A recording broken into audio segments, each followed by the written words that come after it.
I participated in this event at the Harvard Business School where a bunch of business school professors were trying to figure out how to rescue the humanities because clearly the humanists are incapable of doing that. And the center of that discussion and the great example was the Jaipur Literary Festival. And as Willie just mentioned, I was so inspired by the Jaipur Literary Festival when I first went there 5 years ago. Just in the middle of writing this book, which essentially tells the story of literature from the invention of writing to the present, that I was trying to figure out how should I end this story? Where should this story of literature, the 4,000 years of literature, end? And I decided, of course, it has to end at the Jaipur Literary Festival. That's where world literature happens today. And so basically, what I realized I was doing was telling the prehistory of the Jaipur Literary Festival. So I want to give you a little bit of a taste of the prehistory of the Jaipur Literary Festival, which, and all stories should start at the beginning, starts with the invention of writing. Of course, storytelling, it predates writing. Humans have told stories about themselves, about others, about the world, to make sense of the world wherever they have existed. But at some point, that storytelling tradition intersected with writing. And that happened in Mesopotamia, in today's Iraq. Now, we don't know, of course, how the invention of writing really happened. It's always difficult to point to a moment of origin. The wonderful story of the diamond we just heard is, I think, a good example of that. But there is a story Mesopotamian scribes told about the invention of writing, a story that's itself over 3,000 years old, that I think gives us an inkling of how this happened. And the story is set in the city of Uruk in today's Iraq, really one of the first urban spaces in history made possible by a new form of intensive agriculture. So the king of Uruk, king of this growing and important state, has his eyes set, in fact, on the metals and minerals of the mountain state of Arata. So what he does, he sends a messenger to the mountain state of Arata and threatens the ruler of Arata and demands allegiance. The ruler of Arata is not very impressed by these threats. He sends the messenger back with a challenge. The king of Uruk meets the challenge, and still the king of Arata won't give in. And all the while, the messenger is running back and forth between the city of Uruk, which is in the floodplains between the rivers Tigris and Euphrates, and that mountain realm. And both kings get angrier and angrier. And at some point, the king of Uruk is so enraged that he launches into this long rant. And the messenger standing next to him panics because he can't remember the long rant. And it's at this point in the story about the origin of writing that the story says that the king of Uruk took some clay from the ground, flattened the clay into a tablet, put his words onto the tablet. This is a cuneiform tablet with an envelope, gave it to the messenger. The messenger runs one more time up into the mountain, gives this message to the king of Arata. The king of Arata takes this clay tablet, holds it to his ear. There's no word coming from it, and then is somehow so impressed by this technology that he pledges his allegiance to Uruk. Now, there are two things that are interesting about the story of the origin. One is that it's clearly a story about the power of writing. One way of describing this story, that this was the first text message sent in the history of the world by one angry ruler to another. There are no resonances with today, I don't think. And so it's clear these scribes have perhaps an inflated sense of the importance of this technology over which they preside. The other thing that's interesting about the story is that it has actually nothing to do with literature. It's a story about a kind of diplomatic or undiplomatic text message. It's a story about imperial power. And that's, in fact, the use of writing in Mesopotamia for hundreds of years. Writing was used to write down economic transactions, was used to build a kind of first state bureaucracy for these growing city-states. But it had nothing to do with that other activity of storytelling. So in a sense, writing was really invented by accountants, you could say. But at some point, one of these imperial accountants used this, what's essentially an accounting technology, for a completely different purpose, and that is to write down a story. And that, for me, is sort of the big bang of literature. That's when storytelling and writing technologies intersect. And that's when literature, as I understand it, namely important written stories, begins. And because that's how I start, and that's what I see sort of as the definition of literature, the intersection of storytelling and writing technologies, the subsequent story I tell is one that combines these two things, different forms of storytelling that have evolved since then in connection to different forms of writing technologies. And so the first great text of world literature that emerges from this intersection comes indeed from Mesopotamia, and that is the Epic of Gilgamesh. That's one of the 12 tablets on which this epic is written. And what's interesting to me about it is how proud this epic is of two things. First, of the city of Uruk, where that story about the invention of writing I just mentioned takes place. King Gilgamesh is the king of Uruk, and is seen as one of its great kings. The other is how proud the epic is of writing. It presents itself as being written down. King Gilgamesh is celebrated as a writer king, and it is very clearly very proud of this achievement of Mesopotamian civilization, namely writing. And that's very different from other ancient epics, especially and including the Homeric epics, which present themselves as being sung orally. And in fact, in the entirety of the Iliad and the Odyssey, there is, with one small exception, no reference to writing. The world of Homer is a pre-literate world, and it presents itself as being sung rather than written. The much older Epic of Gilgamesh is different. It knows it's written, it celebrates the written world, and it celebrates the technology of writing, which is incisions on clay. And I think one reason is that this entire marvel of civilization, the city of Uruk, is really a marvel made out of clay. King Gilgamesh is celebrated in the epic as the builder or rebuilder of the city's wall, which is made out of clay bricks, and the entire city is made of clay. There's mention even of the clay pits that are part of the city of Uruk, the place from which this material is harvested. But the most celebrated, the most important use of this material is, of course, this, namely the clay tablets on which this first written writing-based civilization emerges. So that's, in a sense, the first stage of literature, the first intersection of storytelling and writing technologies. And as writing itself spreads to other parts of the world, similar things happen, that you have these oral stories that enter the world of writing.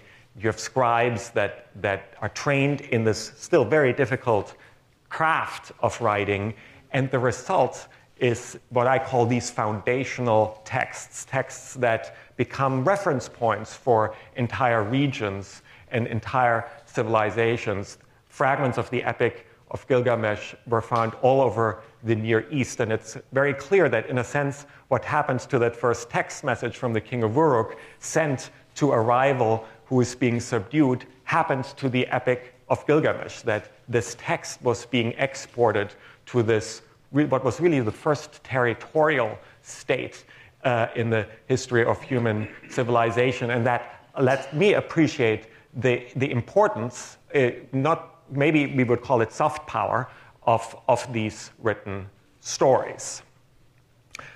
I want to move on to perhaps a second stage or second chapter in the story of literature, and that's sort of a twist on these foundational texts that happen when oral storytelling intersects with writing technology.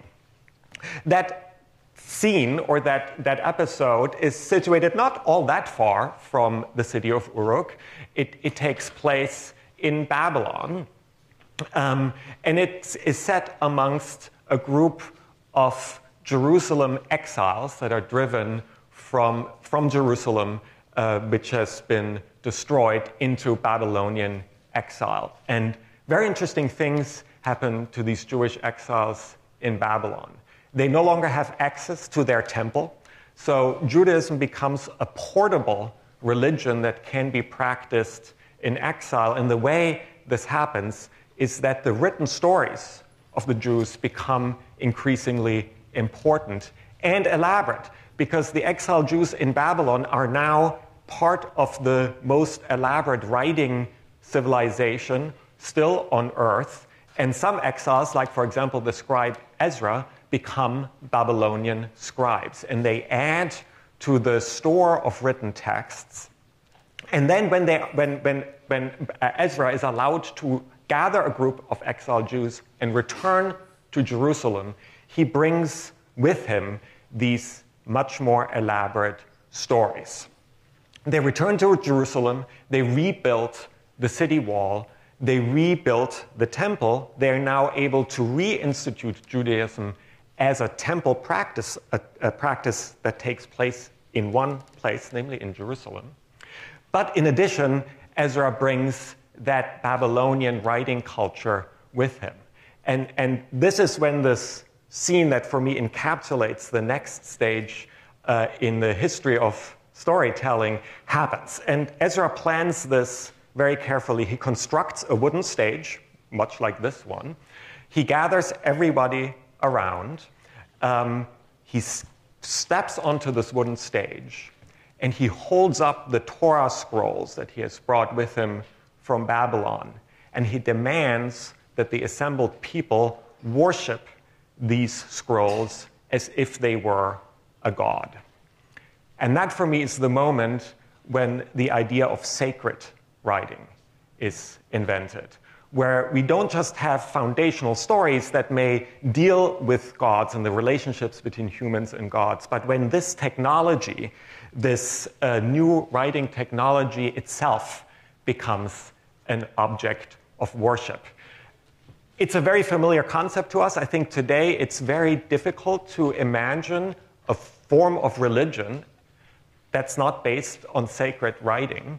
So it's a very familiar concept, but like all things, this idea had to be invented several times. And one of the places where I think it was invented was in that scene when Ezra holds up the Torah scrolls and demands obedience and allegiance to this text, to text being written down. This is a medieval a depiction of Ezra. Of course, at that time, it was the form of scroll, not as these medieval Christian monks imagined a medieval study with books. It looks more like this, one of the oldest existing Torah scrolls that was by accident discovered in the University of Bologna.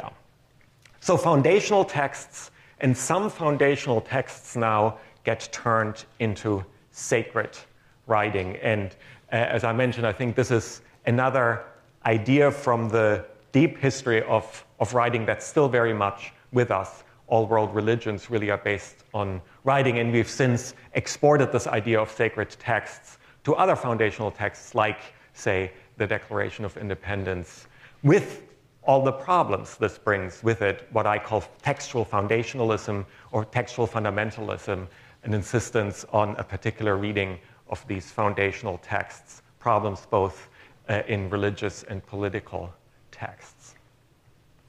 I want to rush on to the next stage in the story of literature, and that stage takes place in a couple of different places and in a very different kind of scene from the one we just encountered, where a scroll, where text is being held up for worship.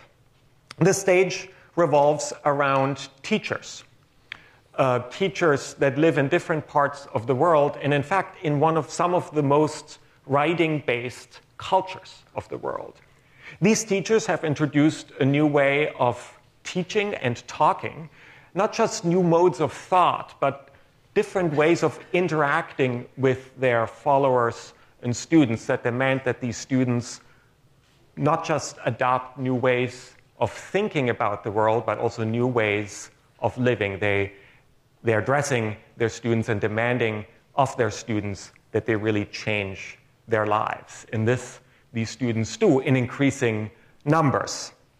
This is a picture of the first of these master teachers, the Buddha, surrounded by some of his students. This is a depiction of another such master teacher, Confucius, surrounded by his favorite students. This is, of course, David's depiction of Socrates at the moment of his death, surrounded by his students and followers. And this is a depiction of Jesus with his followers. Now, some people have called this the axial age, the moment when in different cultures these master teachers, as they're called in China, emerge and have this transformative effect on their students.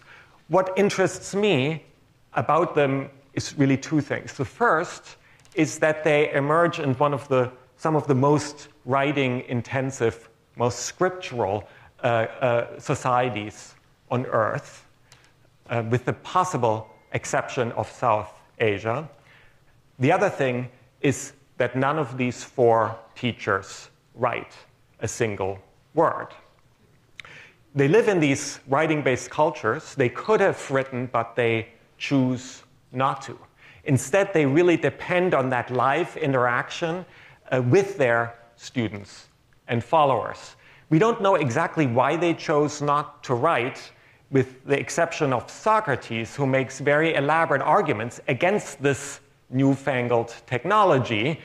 He argues, among other things, that a written communication can very easily be taken out of context. It can lead to all kinds of misunderstandings because you can't ask a text follow-up questions. So there's all kinds of danger of losing control over speech. And he also worries that written texts are sort of external memory devices on which we rely and threaten to lose our own capacity of thought, even that we sort of externalize thought and knowledge. In any case, this is what these four teachers have in common. They refuse to write. They insist on that live interaction, and that goes really well. Until at some point, inevitably, these teachers die. And now the students are faced with a very interesting dilemma. What should they do? They begin these oral traditions, remembering the words of their teachers, but sooner or later, the temptation is too great, and these students start to write down their teacher's words. In a sense, they do exactly what their teacher had told them not to do. And as a teacher myself, I can say that, of course, this is what all good students do. They do exactly what you tell them not to do. The other interesting thing about these students who, in a sense, betray their teachers' ruling against writing is that they really know very well what they're doing. They know that their teacher's power had resided on this live interaction. So what they do, they produce texts that read very differently from these older scriptural texts like the Epic of Gilgamesh or the Hebrew Bible, because these texts these students produce, the Socratic dialogues, the Analects of Confucius, the Buddhist sutras, they are much more vivid, they are dialogic, they show their teachers in live interaction with their students, and they channel that sort of live speech, that insistence on dialogue back into writing and produce a new type of text that revolves around the actions and words of these students. I want to take 2 more minutes to follow the fortunes of one of these texts, namely the Diamond Sutra, which is written down in India, transported to China, and it's in China where the Diamond Sutra encounters 2 technologies that will determine the fate of the written world. One is paper, and the other is print. As you may know, in this audience, the oldest surviving printed text in the world is a version of the Diamond Sutra from 868, so hundreds of years before Gutenberg will reinvent print in Northern Europe. And it shows that some of these foundational texts that I've been talking about become early adopters of new writing technologies. And in fact, that's a pattern that will happen throughout the history of writing. The first text that Gutenberg will print with his reinvented printing press is the Latin Bible. So that's one of the patterns I see from this bird's eye view of literature. The foundational texts are often in the best position to use these new technologies. They're most invested in using them and become early adopters, as I said. But the other thing that happens with these new technologies, paper, print, is that they lower the cost of literature. And as always, when you lower the cost of something, transformative effects happen, including ticket entrance prices to the Jaipur Festival. And that is that there's a popular explosion of writing, and that happens in China with the introduction of paper and print, and it will happen again in Northern Europe. The rest of the story of literature is something that you probably know much better, because we are moving here to our present moment. And apart from being a prehistory of the Jaipur Literary Festival, this is also a prehistory of our current technological transformation of writing that is changing how stories are told, how they're read, how they're distributed, and also what kind of stories make it into writing that's happening all around us. These transformations are real and palpable. What I'm struck by is that there are also very interesting returns. I began with the clay tablet and the invention of writing. Tablets fell out of use for thousands of years. Now, of course, they are being used again. And when I see my students sitting on the floor, cross-legged with their tablets on their laps, they look just like depictions of Egyptian or Mesopotamian scribes. The other old technology is the scroll. We are, for the first time, the book had replaced the scroll as the most sort of efficient way of recording writing, but we are now scrolling down our computer screens again. And so it's interesting how, as with all revolutions, there's a kind of interesting combination of old and new. So I think I should stop here with this overview of the written world, this combination of storytelling and writing technology, and invite you to ask questions or engage in a quick dialogue. Thank you very much.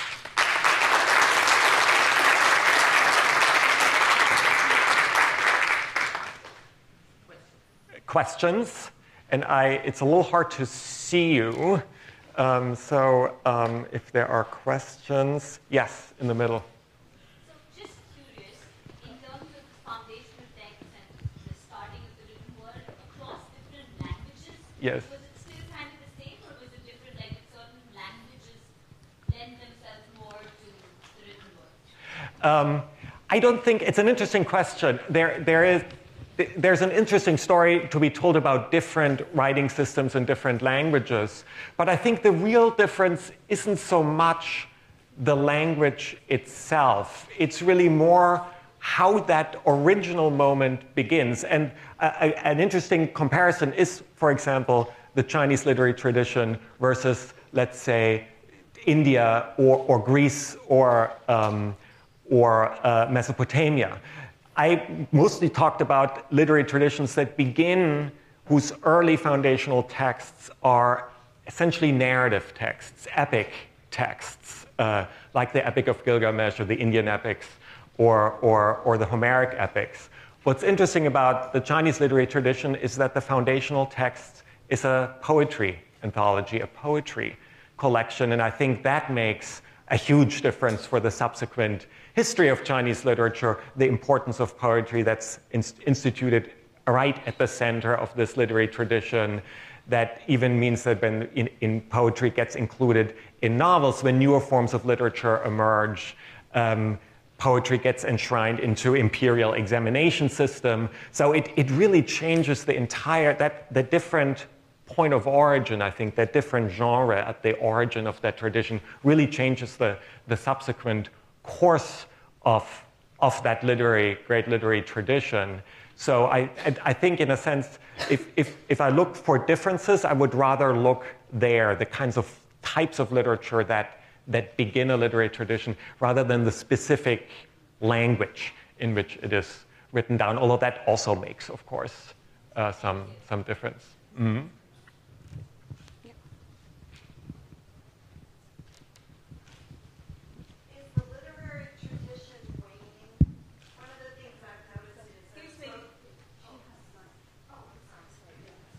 Sorry. It may sound very innate, but I'm just wondering, sort of being a little blank, to be able to put things down in writing, there has to be alphabet or symbols. So to go from the oral to the written tradition, where's that link? So all the early writing systems, and it's a fascinating transition, and the story with which I begin is sort of an attempt to try to figure out in what situation would writing begin. So all the early writing systems are not alphabetic writing system. Cuneiforms, Egyptian writings, Chinese writing, none of them, they're all logographic. That is, that ideas or concepts or things are being represented in some way. And then the way writing systems mostly develop is that then some of these signs start to do double duty. They still stand for the concept of or idea or object that's being represented, and they start to stand also for the sound combination that's sort of crucially at that term. And that's when you get so-called syllabaries. And then and out of that, then later emerge alphabets. Once alphabets emerge, their ease basically wipes out most other writing systems, not all, East Asia being the great and fascinating exception to this rule. So yes, once the alphabet emerges, it takes over almost everywhere, but not entirely everywhere. Yeah.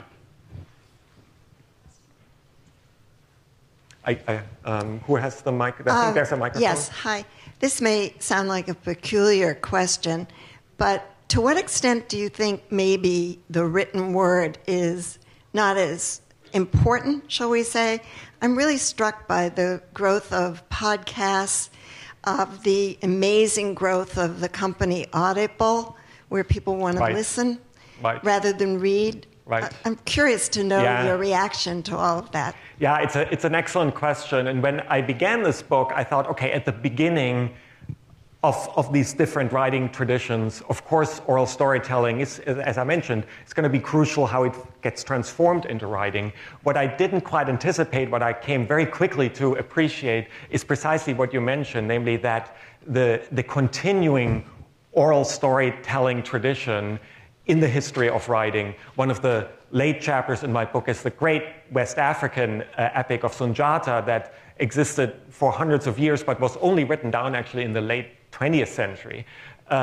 So oral storytelling has always coexisted with different writing forms, and the technological changes that you just mentioned with Audible is just another version of it. So it's not so much writing replaces oral storytelling, but it adopts it, it draws on it, it changes it, but oral storytelling continues, and really one has to kind of think of them almost as part of the same system that gets reconfigured with each new technological moment. And I think that's exactly what's happening right now with the changes that you mentioned.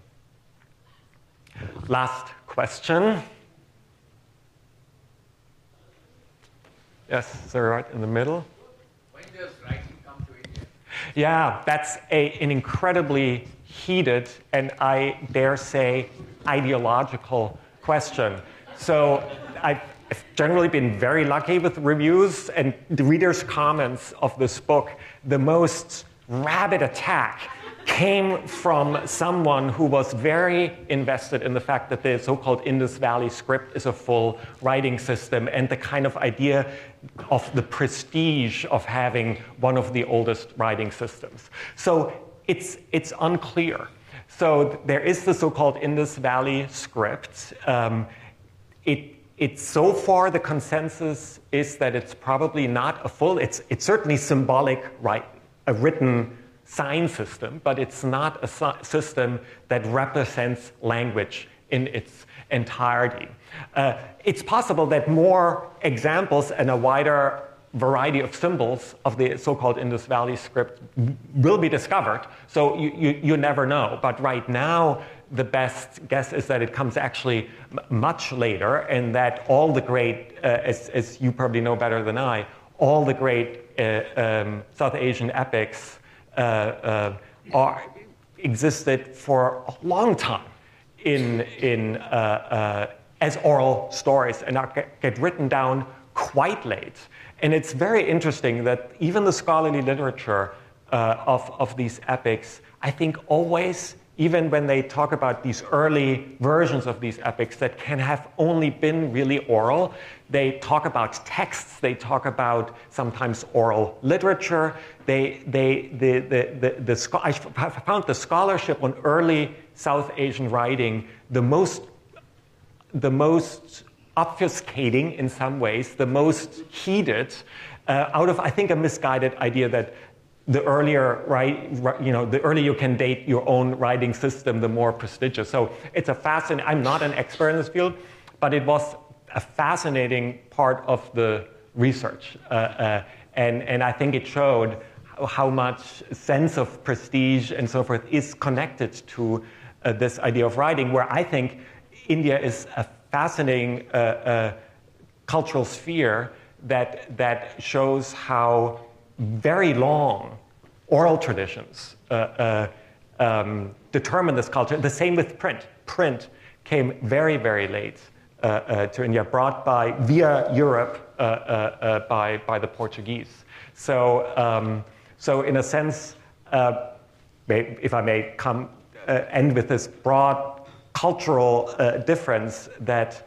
China pioneers these two really transformative technologies, paper and print, and becomes a print-based literary tradition much before India. So both writing and these later print technologies come to India later, but you could almost say that perhaps because of that, there is this unbelievable epic in storytelling tradition in India. So it's a good question, and was a real revelation for me in researching this. Thank you.